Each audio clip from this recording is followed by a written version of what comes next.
Hai. Hai. Dari mana, Kak? Dari beli makan. Oke. Gimana? Seru ya hari ini ya, keren loh. Mami Dev. Seru dong. Mami Dev keren. Inspiratif. Udah pernah melewati masa sulit dan sekarang dia menang. Iya. Ya. Mami, Kita salam semua kenal ya. ya, nanti aku follow. Aku ditanya dong, masa aku yang bikin statement? Kemarin- Sekali-sekali pengen ditanya. Nick nih jahat banget loh sama aku. Aku selalu dikasih waktu cuman segini doang. Iya. Bukan jahat, tapi Apa? kayak gimana ya kemarin ya? Ada yang ini ya, siapa tuh namanya? Pokoknya banyak yang gantung, intinya gitu. Banyak yang gantung. Kak Cherry ngegantung, yang siapa ngegantung gitu loh. Nah itu kenapa? Waktuku kenapa dikasih cuman segini gitu loh. Iya kan, tapi berkali-kali lebih enak dong. Durasinya nambah-nambah ya kan. Apa boleh ditanya. Lagi gue lepas bentar-bentar. Ya, tadi Bang Herdi kan dia inget tuh kemarin ngegantung katanya. Aku juga lupa sih Kak Cherry ngegantungnya ngebahas apa gitu kan. Sebenarnya ada banyak hal sih. Kemarin yang aku bahas adalah anak-anak. Nah, anak-anak itu kalau mau kita kupas jauh lebih dalam lagi kan banyak. Ada banyak sekarang orang tua, terutama pasangan muda, itu kan gagal mendidik anak. Artinya, banyak mereka yang nggak punya waktu untuk anak.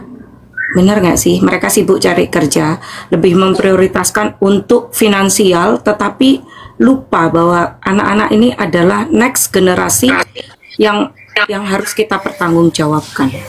Itu sisi yang lain. Nah, ada sisi yang lain bagaimana kita berdamai dengan diri kita. Dengan Mbak yang kemarin itu juga banyak terjadi masalah sekarang dengan anak-anak muda yang mengalami banyak masalah percintaan, putus, dan akhirnya mereka kecewa memilih jalan yang salah. Betul? Nah, terus mereka banyak sekali mengalami kesulitan untuk bagaimana saya berdamai dengan diri saya sendiri, dan itu memang tidak gampang.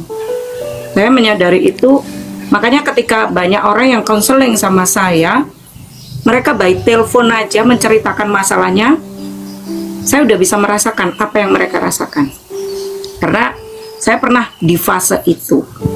Pernah di fase yang sesulit itu, nangis nggak bisa, ketawa nggak bisa, makan nggak bisa,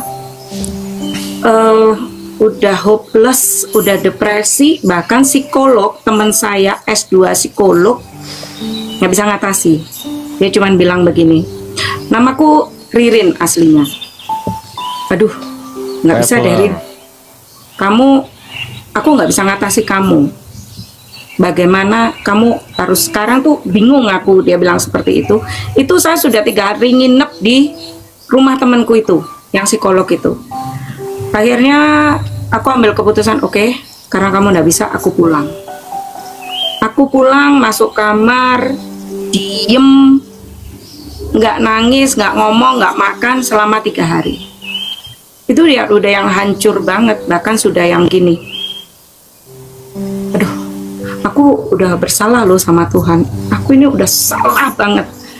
Mungkin nggak Tuhan memaafkan saya? Udah bahkan ngerasa Tuhan udah nggak mungkin maafkan saya. Udah habis hidup saya, udah hancur sehancur-hancurnya. Berantakan lah, udah jadi debu. Nah itu yang pernah saya alami. Dan kalau semua yang ada di sini melihat saya yang seperti ini tuh, buat saya adalah mukjizat, dan ini kesempatan kedua saya. Gitu. Jadi gini, tadi malam kan aku dapat telepon kan dari seorang teman gitu kan. Dia kan mengalami perpisahan terus menikah lagi pada akhirnya. Yes. Menikah lagi itu dia dapat semakin kesini tuh sepertinya dia dimusuhin sama keluarganya gitu kan. Bukan cuma sama suaminya, tapi sama keluarganya pun ikut ngomongin dia, dan bahkan dia dengar sendiri gitu kan. Dia bicara betapa sakit gitu loh. Gue udah memilih dia, tapi kenapa dia seperti itu ke gue gitu kan. Lah, dia kan punya anak ya kan, dan anak itu tidak sepenuhnya bisa diterima sama keluarga dan sama suami barunya. Betul. Dia tuh selalu meminta maaf ke anaknya gitu, menjelang tidur gitu, maafin ibu ya, maafin mama ya gitu. Dan dia ngomong, dia tanya sama aku, apakah hal seperti itu tuh benar gitu kan? Tapi bagus, di satu sisi dia berpikir meminta maaf aja, apakah ini benar atau enggak gitu. Aku sempat diem karena aku tahu masalah dia tuh berat selama ini, berat banget gitu, berat banget. Karena dia juga punya penyakit yang bisa dikatakan penyakit berat gitu, kanker gitu kan. Ya. Gini, aku mau mulai obrolan dengan seperti ini. Ketika kita niat minta maaf itu mungkin baik, tapi kita juga harus lihat dulu. Kita harus lihat dulu siapa dan bagaimana.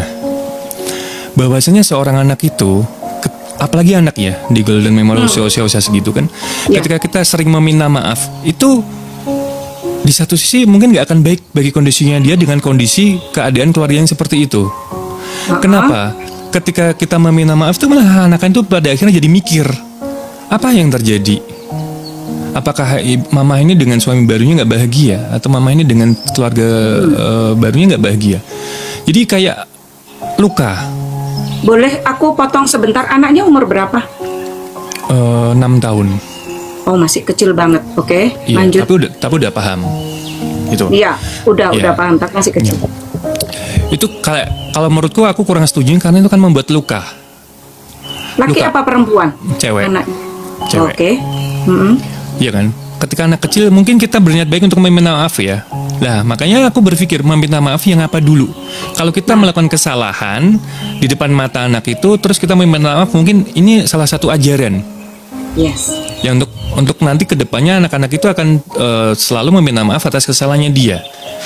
Tapi kalau meminta maaf dengan vibrasi seperti itu, yang sebenarnya itu urusan kita sebagai orang tua, terus meminta maaf kepada anak, itu malah menurutku akan menjadi luka. Karena anak itu akan mikir, apa yang terjadi dengan orang tua? Anak sekecil itu harus menanggung beban yang sebenarnya kesalahan dari orang tua gitu loh. Yes. Nah, aku nggak tahu ya pandangan orang-orang bagaimana, tapi itu jadi salah satu pikiran kayak, bukan aku memikirkan, tapi apakah iya seperti itu? Kadang-kadang aku perlu pandangan dari banyak orang sih, banyak temen gitu kan. Oke. Nah, apakah cara berpikirku itu udah benar atau bagaimana ya gitu? Setiap orang punya cara pikir masing-masing dan punya cara untuk menyelesaikan masing-masing. Tetapi kita kan perlu belajar dari orang lain juga, benar ya? Orang yang sudah pernah melewati masa dan fase itu. Kebetulan anakku kan laki-laki dan aku bercerai, anakku umur 8 sama 9 tahun. 8 sama 9 tahun. Dan kebetulan karena cowok berpikirnya logika banget. Berbeda dengan cewek. Betul? Iya. Nah, ketika dia tahu problem orang tuanya, dia akan bilang seperti ini sama saya, mama cerai aja kalau memang mama nggak bahagia daripada seperti ini. Karena aku nggak mau lihat mama papa bertengkar. Waktu itu dua-dua anakku. Tetapi aku melihat kakakku yang anaknya perempuan, anaknya nggak bilang seperti itu. Karena perempuan butuh figur seorang bapak di usia golden moment mereka 0 sampai SMP. Pasti dia akan bilang, kenapa mama bercerai? Betul kan? Yeah. Harusnya mama bertahan. Nah, kalau masalah minta maaf, saya pun minta maaf, tetapi untuk sesuatu hal yang memang harus minta maaf, dan maafnya untuk apa? Harus menjelaskan. Kalau cuma sekedar maaf aja membuat anak itu berpikir dan nggak clear, akhirnya akan menjadi bias. Begitu ya.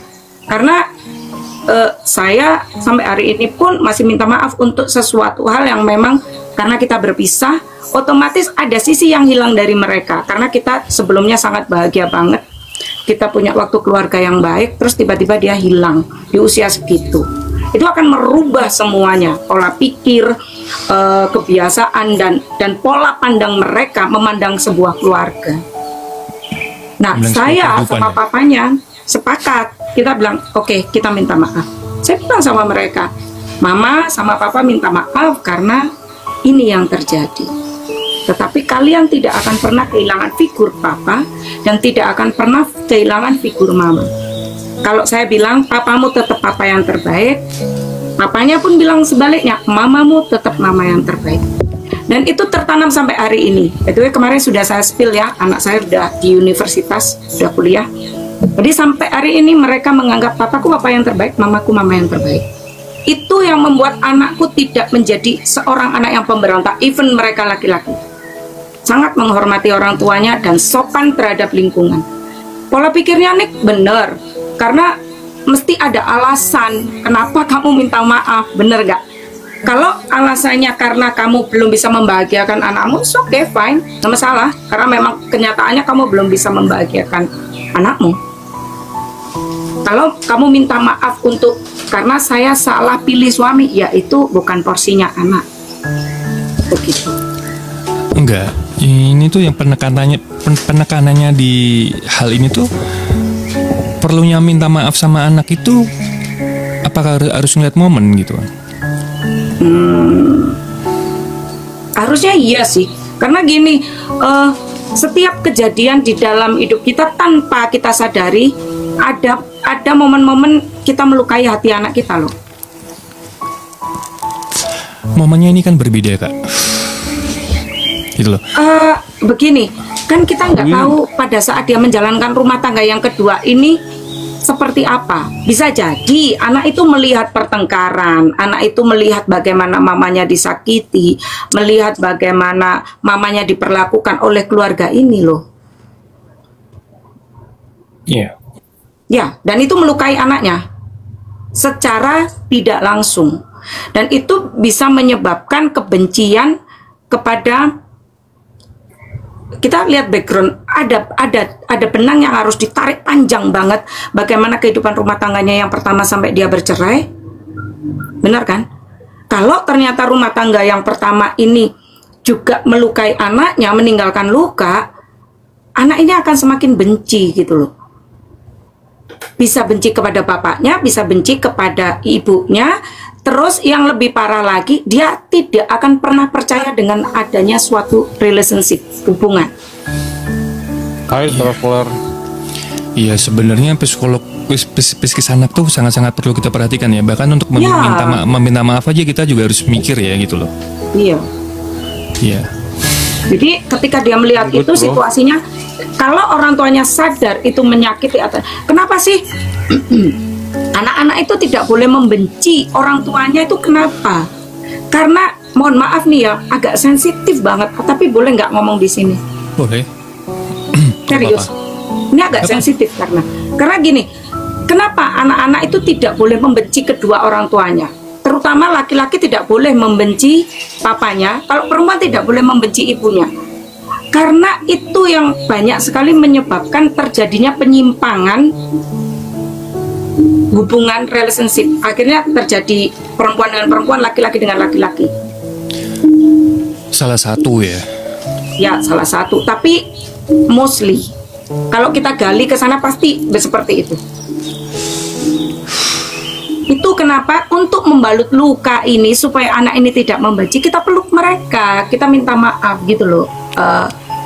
R, aku susah panggil namamu itu. Gak apa-apa, panggil sayang juga gak apa-apa. Ash,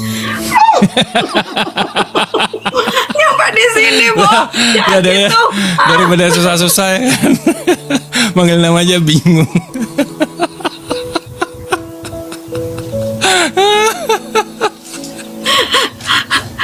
Nick, aku tuh pengen ditanya Nick loh. Nick ini setiap kali aku naik dia diem melulu, apa sih gitu loh. Ya enggak, mungkin Nick tuh kan ini Nick belum punya kan, masih mungkin dia baru jadi pendengar gitu loh. Apa yang terjadi dengan kehidupan perceraian, pasca perceraian terus punya anak, dia kan belum. Mungkin dia sekarang aku tanya R deh. R cerai kan, anaknya perempuan kan. Iya. Aku tanya, bagaimana hubunganmu dengan anakmu? Hubunganku dengan anakku baik-baik saja. Bahkan hubungan dengan mantan istriku baik-baik saja. Dia tuh semua dia curhatin ke aku gitu. Oke. Kamu ngasih waktu nggak sama anakmu? Anakmu umur berapa? Jelas 7 tahun. Oh, oke. aku bilang ke kamu sekarang, kesempatanmu adalah sekarang sampai nanti umur 12 tahun. Jangan pernah lewatkan waktumu, jangan pernah hilangkan kesempatan itu, karena itu tidak akan pernah terulang. Dan yang akan anakmu ingat adalah momen ini. Iya, paham aku. Aku juga paham kan, dalam artian aku udah kehilangan momen masa kecilnya. Tiba-tiba dia udah gede gitu kan. Tiba-tiba udah gede. Kesempatanku untuk menggendong, untuk itu udah lewat gitu loh. Aku sadar. Dengan perpisahan itu kan, momen itu kan kayak kelewat, tiba-tiba udah gede aja ya, udah sekolah aja ya gitu, udah seperti ini, udah seperti ini. Makanya aku paham apa yang harus aku lakuin, dalam artian kenapa aku tidak, apa ya istilahnya, tidak buru-buru. Kayaknya sebentar ada tamu, bentar. Oke. Bentar. Ya. Nah, tinggal aku sama dia nih, cowok cool, yang nggak mau ngomong sama aku, nggak mau nanya aku. Soalnya aku belum punya anak, guys. Ya ngomong yang lain dong. Kenapa mesti bahas anak sih? Ya enggak, maksudnya nggak apa-apa kan, ngalir. Jadi aku nyimak tuh bukan berarti nggak peduli, tapi kan ilmu buat aku supaya nanti aku punya anak tuh aku harus komunikasi, minta maaf gitu. Misal aku pulang kerja, minta maaf ya papa telat gitu. Kayaknya itu penting. Hal kecil itu. So sweet banget nih calon bapak. Jadi sampai mana lupa gue. Hubungan dengan anak. Hubungan dengan anak, tapi ya. Iya, makanya aku tidak buru-buru untuk mencari pengganti. Aku tanya lagi supaya aku juga tahu gitu maksudnya. Kemarin itu yang telepon kamu member di room ini atau gimana? Atau memang sering melihat kamu live? Follow. Sebelum kita ada ini acara ini, sebelumnya memang teman-teman kebanyakan udah ini Kak, udah sama aku tuh udah sering jadi tempat cerita itu. Makanya perjalanan hidupnya dia tuh aku tahu itu. Makanya bahkan untuk meminta maaf aku sempat kepikiran, di kondisi anak seperti itu apakah layak kita meminta maaf? Bukan layak nggak layak ya.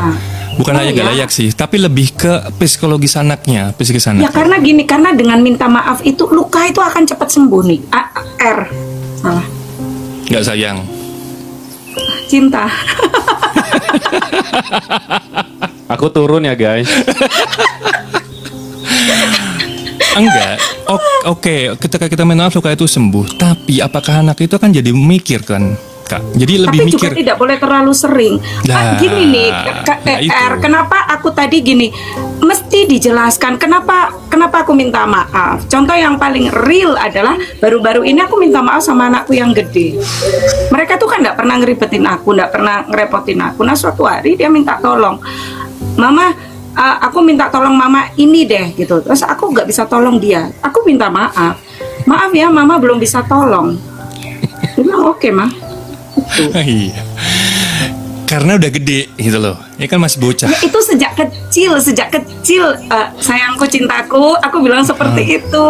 Alhamdulillah. Ini contoh yang mana yang suka terlewatkan dari seorang mama adalah gini. Pernah nggak dalam suatu rumah tangga itu ada yang hamil tapi waktunya jaraknya deket? Contoh kayak aku nih, jarakku deket. Jadi anakku tuh jaraknya cuma 1,5 tahun. Jadi pas anakku gede umur 1 tahun aku udah hamil. Pernah kepikiran buat gugurin nggak? Pasti ada yang pernah ngalamin ini. Orang berpikir janin ini nggak ngerti apa-apa, nggak tahu. Jadi kalau aku mau punya keinginan gugurin ya udah gitu kan, selesai. Dan aku nggak salah merasa gitu. Itu aku pegang banget dan aku tahu anak ini sudah ada nyawanya dan dia ngerti. Kenapa ngerti? Karena stimulasinya sudah bekerja. Kenapa orang tua mesti komunikasi pada saat anak sejak dari dalam kandungan?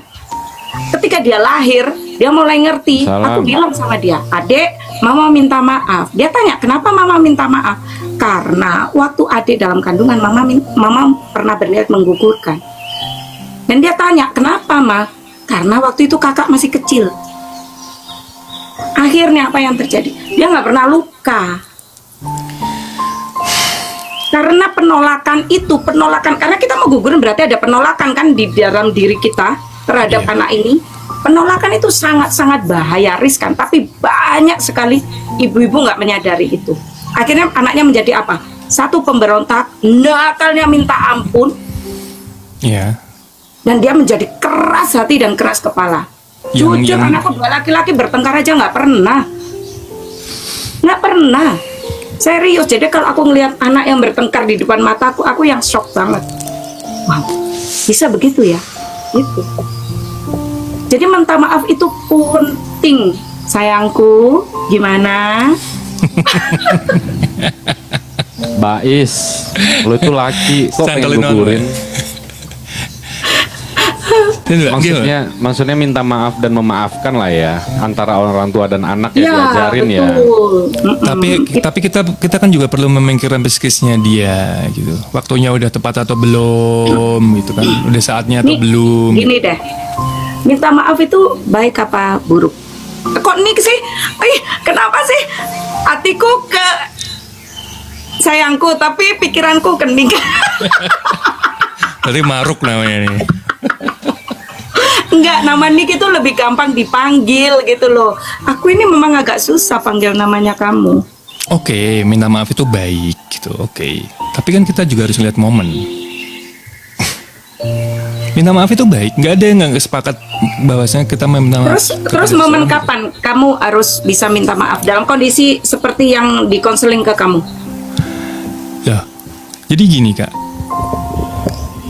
Momen yang terbaik itu jadi ada hal yang harus diucapkan, ada hal yang harus didiamkan. Gak semua orang itu harus tahu dengan keadaan yang sebenarnya terjadi, gitu loh. Apalagi seorang anak tahu susahnya orang tua misalnya, gitu kan. Itu kan gak semua kesusahan orang tua itu harus diungkapkan ke anak, gitu loh. Gak harus diceritakan. Anak itu melihat, anak itu punya mata, punya telinga, melihat dan mendengar.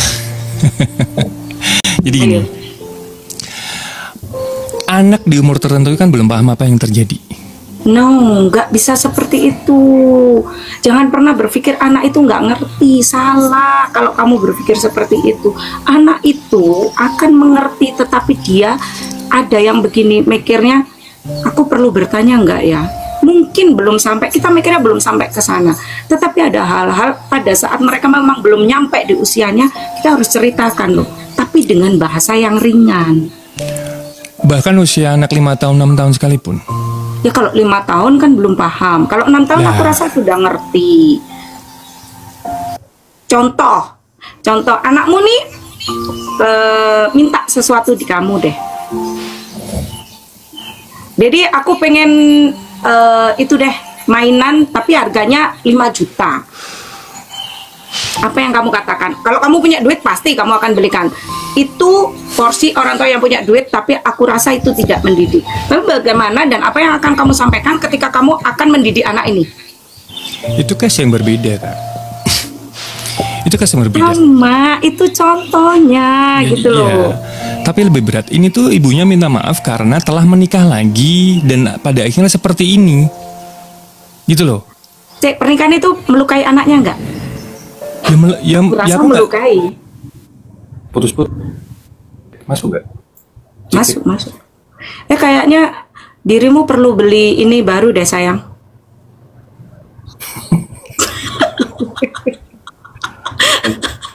Kabelnya dari sering dicolong-colong jadi Sayang doang, beliin dong. Nggak salah nih, kayaknya gue yang harus dibelikan. Mana pernah ceritanya cewek belikan cowok? Nggak ada. Enggak, aku juga nggak minta. Langsung gitu, langsung kapok. Ya langsung keluar judesnya. Tapi Jadi gini itu loh, yang bikin kangen. Ketika kita memikirkan golden moment itu, anak seusia segitu kan masih punya memori yang sangat kuat. Ketika itu dilukai dengan meminta maaf secara terus menerus atas kesalahan orang tuanya, itu akan menambah luka gitu loh. Jadi anak itu Iya. terbiasa untuk tidak tumbuh gitu loh. Iya. Gitu, masuk Jadi- itu lebih ke situ, ke psikis anaknya. Oke. Aku mulai paham deh. Jadi karena dia sering minta maaf, itu juga akan membuat anak ini, apa sih arti maafmu, kan begitu akhirnya. Iya. Bener. Nah sebagai orang tua kan kita mesti bijak. Tapi apakah salah dia minta maaf? Enggak. Tapi tapi mesti ada penjelasan yang yang detail gitu. Dan itu tidak perlu dilakukan terlalu sering juga karena itu juga nggak bagus. Mengajarkan untuk anak meminta maaf itu baik. Tapi memberi tekanan dengan kata-kata minta maaf ini yang bagaimana gitu loh. Makanya di situ itu loh.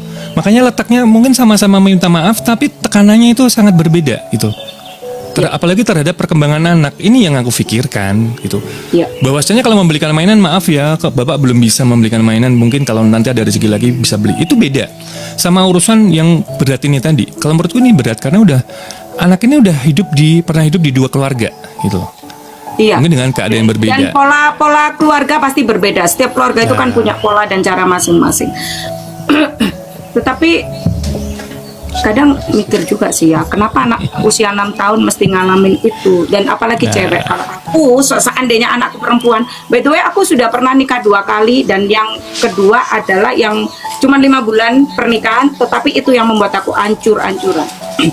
Kasih Kak, dan aku selalu menikah itu ketika anakku sudah lulus SMA, jadi sudah mulai masuk kuliah. Kalau anakku perempuan, even mereka sudah usia kuliah, aku nggak memilih menikah. Itu jujur. Karena ketika aku menikah, anakku laki, ketika aku menikah itu aku berpikirnya 20.000 kali. Iya.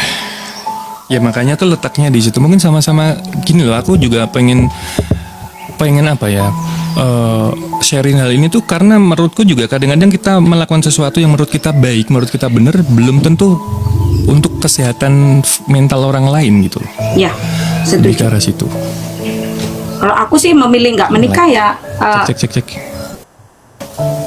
Ya, aku lebih memilih nggak menikah. Kalau anakku perempuan usia 6 tahun, aku lebih memilih untuk aku kerja keras membesarkan anakku, tetapi membangun hubungan yang baik dengan bapaknya anak ini supaya anak ini juga tidak kehilangan figur seorang bapak. Kalau aku begitu. Tapi orang kan berbeda ya, ya. Nah inilah banyak sekali yang aku pengen sharing hal-hal positif di roomnya kalian ini karena memang keren banget. Karena kita nggak tahu loh di luar sana ada banyak orang yang mengalami problem yang aku udah lewati atau Mama Dev tadi lewati. Nah mereka sedang di fase itu. Gitu. Iya. Gitu sih. Salam buat anaknya ya, tapi tidak buat mantan istrinya. Oke. Ngeri kali ya. Gue percaya juga lihat-lihat orang kayak ini, orang bisa jadi bercanda ntar dikira serius kan repot gitu. Tapi kalau gue tahu bahwasanya Kak Cherry ini bisa bercanda gitu. Oh iya bisa banget ya. Emang bisa tiba-tiba orang jatuh cinta hitungan menit itu gila itu namanya.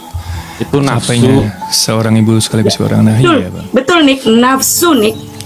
Jadi tapi aku keinget pertanyaan kemarin loh. Oke, ini masih serius kan? Enggak, sedikit aja selingannya. Ada pertanyaan dari Nick. Kamu pilih Erdian atau Nick? Akhirnya aku bisa panggil namamu. Atau Nick? Dia bingung. Kalau aku pilih Nick. Ya kan sama jawabannya berarti. Kasih sih. Nggak kalian secara personality memang beda. Nick itu agak misterius. Tapi kalau Erdian itu lebih ngadem ya, lebih ngayomi. Enak diajak curhat, enak buat manja-manja gitu kan. Kalau Nick tuh butuh tantangan, butuh gue harus ngejar dia nih, harus dapet nih gitu sih. Iya benar. Oke. Tapi gift paling banyak Herdian, berarti Herdian yang menang dong. Enggak apa-apa Herdian menang buat yang ngasih gift, tapi kamu menang di hatiku. Iya nggak gampang kita jadi seorang ayah dan ibu gitu sih itu yang bisa saya sharingkan. Tidak ada yang salah dan benar di dalam kita sebagai orang tua untuk minta sama anak, tetapi kayaknya parenting baru kakak sih. Aku dengerin. Ada banyak yang bisa kita sharingkan. Iya, makanya kenapa aku pengen dia naik nih? Ya salah satunya itu. Iya. Karena ada sesuatu yang sebenarnya belum kelar. Jadi anak itu menurut gue itu tuh kayak aset gitu. Bener gitu. Oh iya makanya kenapa kita kadang-kadang bahas itu lebih dalam itu karena memang Di sini kan kebanyakan juga ibu-ibu ya teman-teman ya. Bahkan ada seorang ayah juga gitu kan yang udah. Iyalah, kalian berdua penggemarnya ya emak-emak, mana mungkin bapak-bapak. Ada juga.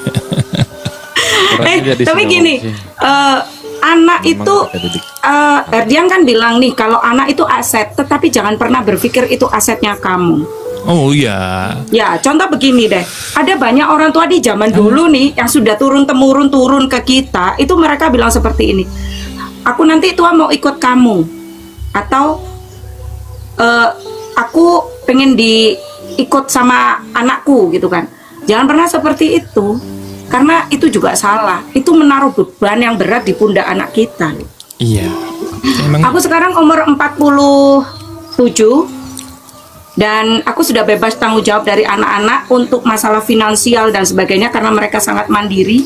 Aku didik mereka sangat-sangat mandiri dan terencana banget, makanya aku ringan sekarang gitu kan. Nah, di usiaku yang sekarang apa yang aku cari, apa yang harus aku lakukan? Satu, aku ambil kuliah lagi, aku ambil teologi karena memang tujuanku setelah fase hidup yang aku alami hancur berantakan dan sebagainya, aku mesti kembali kepada Tuhan. Dan disitulah proses aku berdamai dengan diriku, gitu loh. Nah, aku tinggal pantau anak-anak aja dan mengarahkan mereka karena mereka masih butuh untuk diskusi dan sebagainya. Jadi teman lah ya sekarang ya. Ya, dari kecil sih dari teman. Pernah kepikiran nggak anak umur 5 tahun ketika dia minta tolong, mama tolong dong bukuku dijadwalin gitu, ditata masuk tasnya, aku bilang sama mereka, siapa yang sekolah? Mama, kan kalian. Tanggung jawab kalian kan, noto buku. Mama nggak peduli mau kamu toto jam 1, jam 2, jam 3, nggak urus, itu tanggung jawab kalian lakukan. Kalau biaya, mama akan sediakan. Itu lobet mulu. Kok lobet? Bukan lobet, Bluetooth. Oh iya lo makan. Nah itulah, jadi mereka sekarang bertanggung jawab dan saya nggak ngurus. Dan ingat, orang tua ini banyak lakukan. Ketika anaknya ketinggalan buku, mereka rela ngantar ke sekolahnya. Aku tidak mau, nggak ngurus aku. Mereka dihukum, hukum mah, terima hukumanmu. Diajar, makasih. Dan ketika mereka cerita dihukum, aku tadi dihukum loh mah. Dihukum apa? Ya aku harus berdiri di depan kelas nggak ikut pelajaran. Gimana rasanya? Ya malu. Terus apa yang harus kamu lakukan sekarang? Ya nggak lupa lagi. Aku. Iya. Tapi tadi ini aku sempat baca typingan yang kita jangan mengajarkan anak untuk meminta maaf, tapi untuk memaafkan gitu. Ya mungkin ada benernya ya. Tapi nggak ada salahnya juga kita tuh meminta maaf, meskipun kesalahan orang tuh bisa kita langsung maafkan gitu loh. Dalam artian, oh nggak ada masalah kok, gitu. Ada benernya juga gitu loh. Jangan pernah bilang nggak ada masalah. Kalau orang nggak ada masalah itu munafik, beneran. Bukan nggak ada masalah, dengerin dulu. Oh iya sayangku, maafkan sayangku. Nggak ada salah, gitu loh. Mukanya nggak enak banget. Iya, jadi memang kita tuh lebih sebenarnya lebih penting untuk memaafkan, bener. Penekanannya itu untuk memaafkan gitu. Kalau meminta maaf juga buat apa kalau nggak bener-bener dari dalam hati gitu. Tetapi anak-anak itu akan bisa memaafkan nggak ketika kita belum pernah meminta maaf? Lah makanya diajarin untuk itu. Nah makanya kita yang minta maaf supaya anak ini belajar memaafkan, bener nggak? Ya bisa dengan berbagai cara. Salah satunya itu. Cara yang lain apa? Nih aku belum pernah tahu nih cara yang lain nih. Bahwasanya orang itu tidak ada yang salah, tidak ada yang benar. Cuman fasenya yang berbeda. Kita bisa menekankan itu ke anak. Jadi tidak memandang orang itu salah atau benar, enggak. Itu yang bisa kita tekankan ke anak. Bahwasanya hidup di dunia ini kita harus menyadari bahwasanya kita tuh berbeda. Cara berpikir berbeda, sikap berbeda, pendapat berbeda, sifat berbeda. Kalau kita udah menyadari itu ya tidak ada salah dan tidak ada yang benar gitu. Bahwanya manusia itu kan saling mencari. Tahu nggak cara memaafkan ketika belum pernah dia mendengar kata maafkan ya. Ayo. Kasih Kak Happy berkata. Nggak bisa, orang nggak bisa terima begitu aja ketika kamu tidak pernah mengalaminya. Lebih ditekankan ke memaafkan daripada minta maaf. Iya sayang, tapi harus ada, dia harus ngalami. You know, kamu pernah memaafkan saya nggak? Kalau saya nggak pernah bilang sayang, maafin aku dong gitu. Menekankan itu belum berarti tidak pernah. Nggak berarti tidak pernah. Itu menekankan lebih ke situ. Mungkin sama-sama A B, tapi lebih tekankan ke B gitu loh. Itu maksudku. Iya, paham. Tetapi akankah dia mengalami itu ketika dia tidak pernah mengalami? Dia bisa melakukan itu ketika tidak pernah mengalami. Udahlah, contoh yang real itu aku sama kamu. Kamu pernah nggak memaafkan aku? Aku pernah punya salah, terus aku nggak pernah minta maaf. Yang ada kamu melupakan, tapi suatu saat akan terungkit kembali. Tidak pernah selesai, gantung jadinya. Iya, ini cuma beda pandangan aja sih itu. Iya, cuma beda pandanganmu seperti itu, pandanganku seperti itu. Endingnya nggak enak banget. Jadi iya. apa ya namanya kalau apa diam aja Nick, mama papa lagi ribut. Gitu. Iya, kan nggak enak. Aku didiemin gitu, silent treatment. Wow, ya sudah, aku goda dia sampai dia ngomong. Enggak, maksudnya kan tadi kalian sepakat ya, kalau anak itu kan dididik dari orang tua ya kan. Orang tua ini kan madrasah pertama dari anak nih ya kan. Ya kalau memang dia mau memaafkan atau dimaafkan, ya anak itu dididik untuk begitulah. Maksudnya kayak mau siapa yang memulai, kan? mau siapa yang memulai atau enggaknya sih nggak ada masalah sih menurut aku. Anak yang minta maaf duluan atau maaf duluan atau orang tua duluan gitu, nggak ada masalah, nggak ada malu sih gitu loh. Jadi nggak ada salah, nggak ada benar, tergantung misalnya pola didik parenting orang kan beda-beda ya. Mungkin Bang Herdian parentingnya apa, Kak Cherry. Jadi menurut aku sih nggak, kembali ke orang tuanya masing-masing gitu loh. Jadi orang tuanya ngedidik dengan cara. Anak itu belajar by learning by doing kan. Jadi melihat terus dia bisa melakukan kan, begitu kan nih. Kan nggak mungkin anak itu nggak pernah melihat tiba-tiba tahu. Ya, tapi di usia kecil iya. Tapi kalau usianya udah misalnya dia ngerasa kayak ngelihat TikTok atau apapun itu gitu. Kadang anak 7 tahun 6 tahun aja kalau udah ngerti TikTok segala macam atau YouTube, dia udah bisa berontak kadang. Apa sih nah, gitu. Itu Gitu. Kayak mereka bisa berontak kayak gitu. Jadi ada juga yang benar-benar dari orang tua gitu.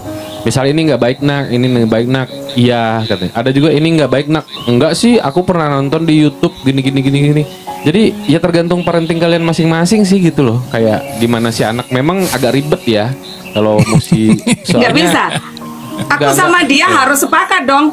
Kan dia sayangku. Jadi gini ya. Sama-sama kita ajarkan untuk meminta maaf dan memaafkan. Tapi kita lebih banyak menekankan ke memaafkan.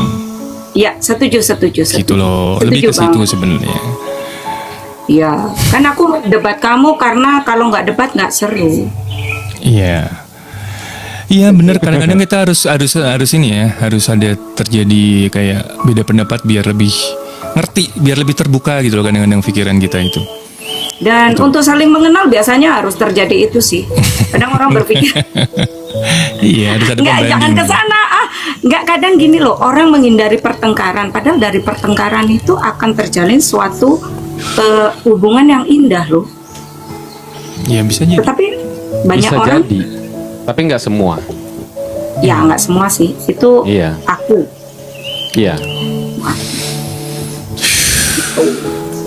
Iya Kak Cherry ya makasih ya udah merespon teman-teman di bawah ya. Iya. Bener semua kalian yang di bawah, mungkin ada yang belum punya anak, yang udah punya anak, atau yang belum punya anak. Ya ini jadi pelajaran lah buat kita ya teman-teman semua ya. Apapun itu, mereka menyampaikan tuh hal yang positif. Ada baiknya kalian ambillah gitu ilmu dari mereka yang lebih senior ya gitu kan. Bukan bilang tua ya, senior lah ya. Loh, nggak apa-apa Nick bilang aku tua karena memang aku tua. Tetapi umur itu kan pasti berjalan dan pasti tua. Tetapi untuk menjadi tetap cantik itu kan pilihan ya. Jadi gini, kalau ada orang ngomong lo tua, gue udah ngerasain tua, lo belum tentu ya. Pasti kita menjadi tua itu pasti loh sayang. Gak mungkin orang enggak tua, pasti tua. Tetapi untuk dirimu tetap ganteng, tetap menarik, itu pilihanmu. Sri Kandi, terima kasih. Umur itu tidak ada yang tahu. Kenapa kamu bisa memastikan orang tua udah bisa pasti tua? gitu loh. Maksudku dari situ. Touring, welcome touring. Oh, maksudnya Asik touring. Makanya oke. kita ini kadang-kadang apa ya begitu. Tapi aku sendiri tuh nggak pernah malu atau ilfil dibilang tua sih. Justru aku bangga karena rambutku pun sudah Iya, putih makasih. kan, udah separuh putih gitu kan. Dan Asik touring. sebelum putih malah aku Oh, suka tetap ngecat. semangat Nah ngecat. sekarang udah enggak sama sekali. Aku justru memilih untuk natural aja. Mereka banyak bertanya kenapa kamu nggak cat? Enggak lah, aku lebih seneng kayak gini. Karena ini menunjukkan bahwa aku memang aku memang tua kok gitu. Tetapi kalian melihat aku sesuai umurku enggak, dan mereka suka bilang enggak kok, kamu masih bisa sama kita-kita, dan temanku rata-rata di bawahku. Dan mohon maaf nih ya, cerita dikit. Nggak maksud apa-apa, nggak maksud menyombongkan atau apa. Ketika aku cerai umur 34 tahun, banyak orang ngira aku tuh umur 25 tahun. Jadi yang deketi aku range-nya 10 tahun lebih muda dari aku semuanya. Rata-rata seperti itu. Dan alhasil aku menikah memang dengan laki-laki yang umurnya 10 tahun lebih muda dari aku. Jadi jangan pernah takut menjadi tua, tetapi pertahankan cantikmu atau gantengmu. Iya, oke. Ini kata-kata hati dari senior juga ya. Cantik hati juga penting ya. Oh iya dong, harus. Ini harus dibenerin hari demi hari berproses. Oke lah, terima kasih Kak Cherry untuk hari ini. Terima kasih, Herdian. Hari ini keren banget ya teman-teman ya, asli. Iya, kali ini keren. Mantap, iya mantap. Tapi aku udah kurusan kok, nggak semantap dulu. Kasih Kak Happy, Kak Touring, welcome back. Ya mungkin bentar lagi kita turun ya teman-teman, kan udah mau jam 12. Iya. Itu ada turun ya. Berapa menit tuh? Tapi by the way, aku terima kasih dulu sama Nick, udah di follow, jadi tahu kapan live-nya. Iya. Iya. Makasih ya yang belum di fallback ya mungkin. Terima nanti kasih bisa. Kak Rini, terima kasih kembali. Boleh sharing-sharing, boleh di follow aku kalau mau sharing-sharing tentang bagaimana parenting, bagaimana kita mengatasi depresi. Itu saya bisa berbagi. Gitu. Bisa. Thank you Kak Cherry, sehat selalu. Thank Iya, you. Iji. semangat, jiwa muda. Iya. Emang aku masih muda nih, jangan ngadi-ngadi kau. Iya, iya. Ngeri dimakan nih lama-lama. Iya.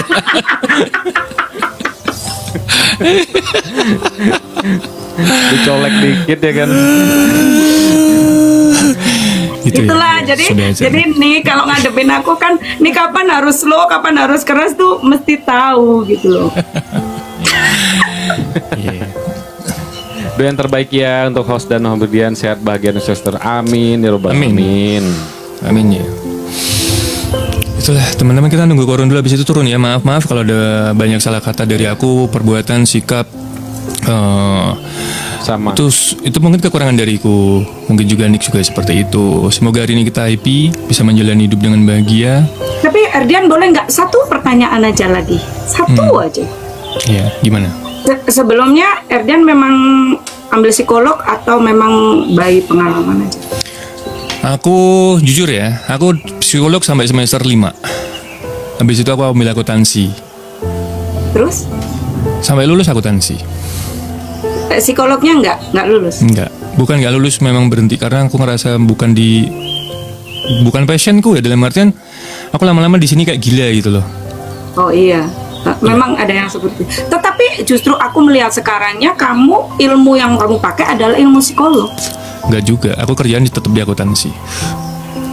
Nggak, I know, tapi yang kamu terapkan dalam kamu berkomunikasi, bagaimana kamu menghadapi orang, itu ilmu psikolog, sayang. Iya, ya mungkin dulu aku tidak menyadarinya ya, karena aku jadi gini, orang psikolog tuh rata-rata gendeng guys, serius. Mungkin Iya, emang. Iya kan, rata-rata tuh gendeng, apalagi pas waktu kuliah itu loh. Kayak kadang-kadang tuh kita tuh butuh obat gitu loh, tapi makanya aku kayaknya bukan passionku deh, aku ngerasa waktu itu kayak gitu. Tapi Makanya semester udah, 5 sayang loh, kurang dikit lagi. gak masalah sih.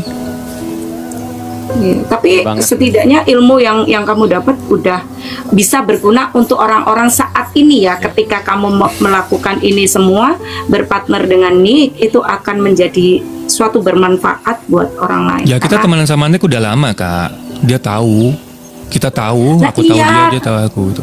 Lah iya, kalian berpartner live ini loh, kan keren jadinya. Iya, gitu. Terus Katanya satu. Enggak, udah nanti dilanjut lain kali dah. Malu aku. Malu aku. Ya, Oke, thank you semua Sama, teman-teman ya. ya. Mohon maaf makasih ya. semua kalau ada salah kata. Sehat selalu yang lagi sakit, yang belum berjodoh semoga dapat jodohnya, semoga lancar selalu kerjaannya. Makasih yang udah gift semua, yang udah datang typing. Jangan didoakan aku dapat jodoh ya nih. Mohon maaf. Amin, Sehat amin. Selalu. Kak Resta. Semoga kita bisa berteman terus ya kan, baik di streaming ya, kalau ada ketemu di real. Semoga juga gitu loh. Jadi semoga orang baik-baik datang di hidup kalian gitu. Semoga mental kalian lebih sehat lagi dengan adanya kita berdua ini gitu loh. Amin. Terima kasih semuanya ya. Assalamualaikum. Iya, nanti fallback, warahmatullahi pasti di fallback. Iya, nanti di fallback. Waalaikumsalam warahmatullahi wabarakatuh. Terima kasih teman-teman ya. Wabarakatuh. Terima kasih buat semuanya.